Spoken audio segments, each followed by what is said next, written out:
Class করতে পারবো, যদি যাই আমার লাস্ট যাবে, আমি যাব না ক্লাস। তুমিকে বিশ্ববিদ্যালয়ের দাবি আমাদের আজকে নয়, বিগত 27 বছর 28 বছর যাবত আমরা এই দাবিটি নিয়ে আসছি। এতটুকু সময় হয় না, 6 মাসে 1 মিনিটের জন্য সময় হয় না। আমার সোনার বাংলা বৈষম্যের ঠাঁই নয়, বৈষম্যের ঠাঁই নয়।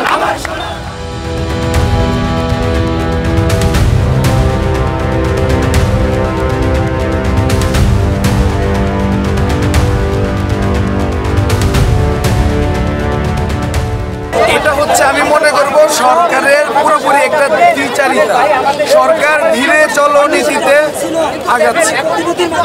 সরকারের চিন্তা ভাবনা হচ্ছে যে আমি যৌক্তিক আন্দোলন হোক অযৌক্তিক আন্দোলন হোক আমি দেব না, আমার সামর্থ্য আছে না। তারা কিভাবে এই শিক্ষার্থী প্রতিনিধিদের সাথে বসতে পারে না? তাদেরকে এতটুকু সময় হয় না, 6 মাসে 1 মিনিটের জন্য সময় হয় না।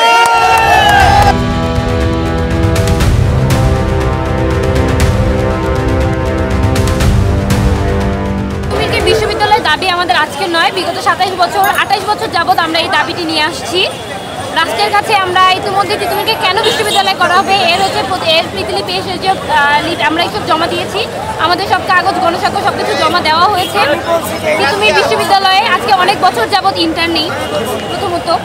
দ্বিতীয়ত আমাদের এখানে অনার্স মাস্টার্স করা হয়। আমরা এতদিন ছিলাম ঢাকা বিশ্ববিদ্যালয়ের অধিভুক্ত, বাকি যে 7টা কলেজ আছে তাদের সাথে আমরাও ছিলাম অধিভুক্ত। ইতিমধ্যে আমাদের প্রথম দাবির একটি ছিল অধিভুক্ত বাতিল, সেটি বাতিল করা হয়েছে।